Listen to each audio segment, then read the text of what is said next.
Hello, welcome back to my channel. I'm JC, and today's video, I just wanted to give a little end of camp motivation for you guys.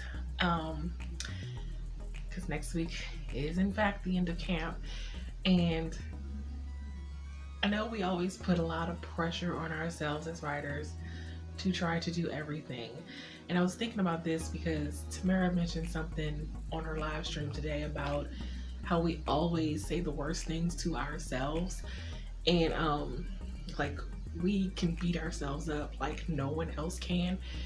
We don't have to worry about anyone else doing it. We do a pretty good job of it ourselves. And I was thinking I do the same thing too, because every time someone pays me a compliment, I get defensive. I don't mean to. Honestly, it comes from having to build a defense mechanism when I was in high school, because I got bullied a lot, and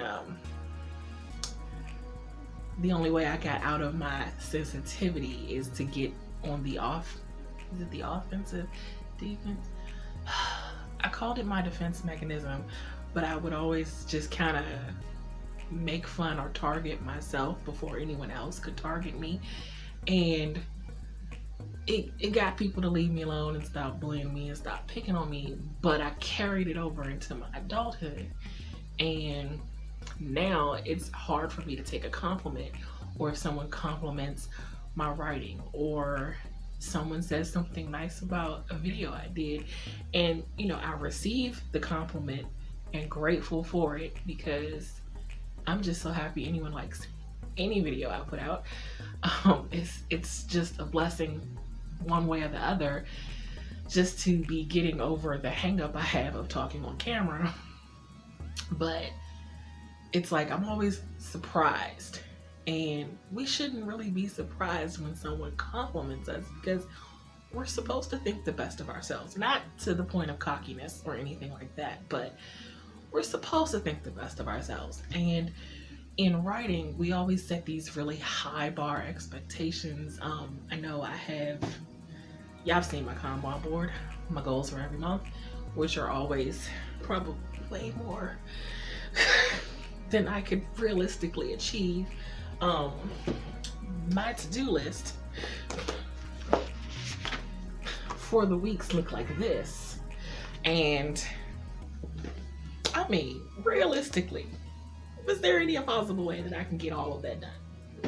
Probably not. So why do we beat ourselves up for the high expectations that we set, that we know realistically, I mean, if we achieve them, that's great, but it's a pretty high bar when you set a 2-page to-do list for the entire week and you're only one person. And I don't have an assistant. I'm just me, and I'm doing the best I can, and sometimes the best you can should be enough. And I found something, if I can find the quote or take a screenshot of it, I'll post it here. But I found a quote. Well, it's not a quote, I don't know who it's from, but I just found it on images when sometimes I surf the Google images for inspiration, for blog posts and things like that, for other writings and whatever. So I found something today that says, just keep trying. It's all you can do. And I feel like if we kept that in mind when we beat ourselves up for whatever we didn't get done on our to-do list, because I know I can't be the only one that looks at my to-do list at the end of the week and says, I didn't get that done, I didn't get that done. And I'm just like, I'm looking at all the things I didn't finish instead of looking at the things I did finish and celebrating the fact that I finished some things. And finishing things is hard, especially when you're coming out of a pandemic or going back into one, who knows at this point. But sometimes trying really is all you can ask for. And I found another quote as well. It says, be patient with your writing and yourself. And where that comes into play for me is because I used to be the person that could work on multiple projects at a time. I used to balance it fairly well. Lately, as I've gotten older, I don't do so well balancing it anymore. And I got all these things and projects in my head that I want to get done. And I want to work on this and this and that and that. And sometimes one at a time isn't enough for me. But I have to be patient with my writing and myself. Because I am only one person. I am human. And I feel like sometimes we forget that we are just human beings. We're not super robots. We're not super people. We're just one person. And we need to really start celebrating what we get done because we're pretty awesome. And I don't know if you've realized in this Author2 community how awesome everyone is, but we're all pretty awesome here. And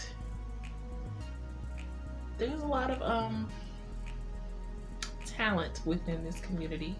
I hope you all you are checking it out, finding new talent. In fact, I think I will put a new list in the description box of a few channels that you should also check out in case you haven't. But okay, I'm starting to ramble now, so I'm gonna go. But as you finish out camp,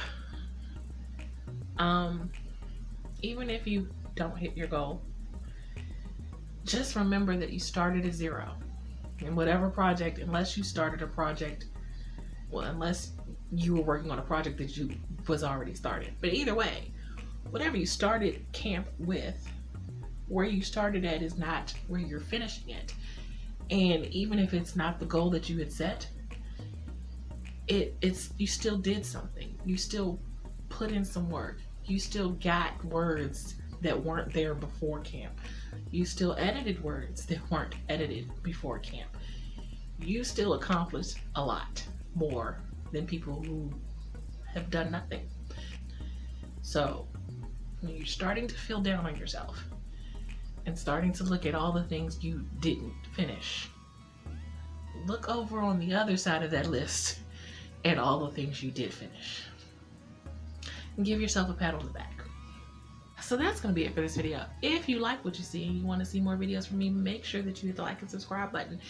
Let me know in the comments, how do you celebrate your wins? What do you do to give yourself a celebratory pat on the back?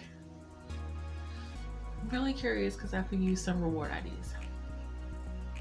But yeah, till next time, have a blessed day. Bye.